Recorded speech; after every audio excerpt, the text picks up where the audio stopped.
Let's hear it for Rep. Lee. Well, thank you, my friends. Thank you for the passion and the conviction you bring to this battle.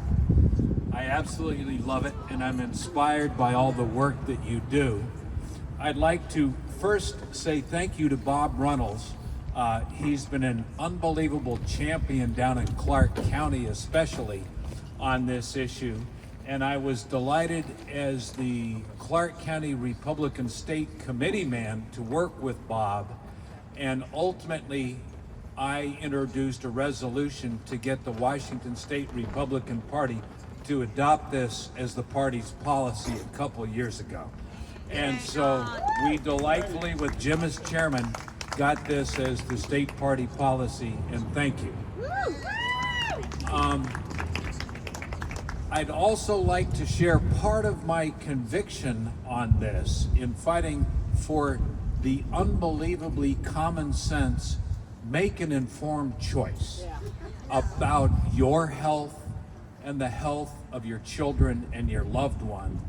It shouldn't be anything other than common sense. Make an informed choice. And yet we have lived through the nightmare of the pandemic with government mandating so many horrible things that ruined or changed the lives of our people. I was privileged to be a reporter for an online newspaper, Clark County Today, during the pandemic. Delightfully, my editor said, you can write stories on anything you want. So during the pandemic, I was able to write story after story after story of how the virus, of how the proposed treatments that later became mandated were impacting people. I was able to interview healthcare providers that reported numerous things that raised questions. I'm not sure this is the right thing. I was able to report on healthcare providers that are saying, I think alternate treatments and focusing on enhancing your body's natural immune system works best. And not to go too long, but as part of that, I did 3 unbelievably deep dives on the jabs, because there are 3 different companies proposing them. And my editor said, John, this is a term paper. This is not a news article. But I wanted people to understand how new and untested mRNA was as a technology in medicine. And I went down that. And then I wanted them to understand what a viral vector was and wasn't, and ramifications for that. And so I wrote stories about it to inform people. And it was amazing the responses that we got. And of course, people asked more and more questions, as you should. If you don't understand, ask more questions. But I will wrap up by saying I sat through 2 days of hearings at the FDA when they were considering removing the emergency use authorization for the jab. And it was just one of them at the time. And you would think, to get the highest levels of our government, to get to the highest levels of our best and brightest health experts, you would have pretty close to unanimity in this is what the federal government is about to bless for the health of our citizens.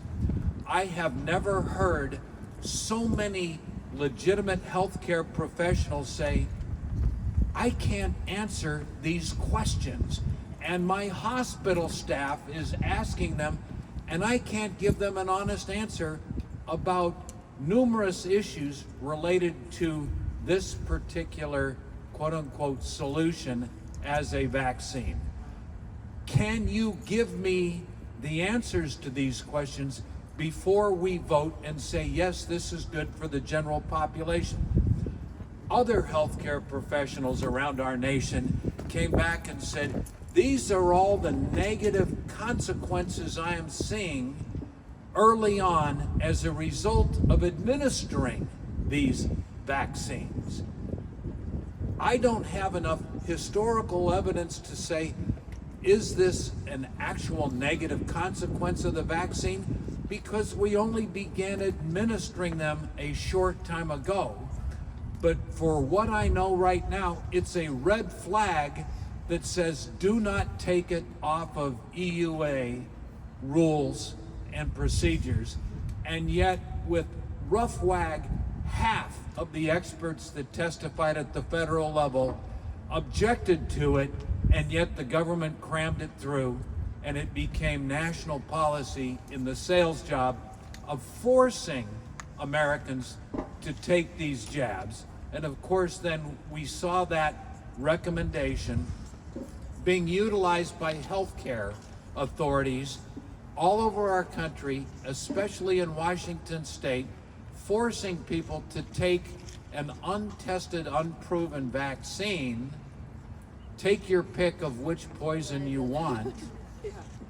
I probably shouldn't say that, but it's untested, and take your pick, or you will be fired, or you can't do your job, or you can't go to work. So many negative ramifications that harmed people in so many different aspects. And the other sad part of it was an awful lot of the mainstream media did not go out and interview the people I interviewed, did not go out and ask the questions I asked, and did not let the people know that there are an awful lot of unanswered questions that you should know before taking these. So I just want to say thank you for your passion in bringing this issue to the citizens of our state and informing the legislators. God bless you all for what you're doing. Thank you.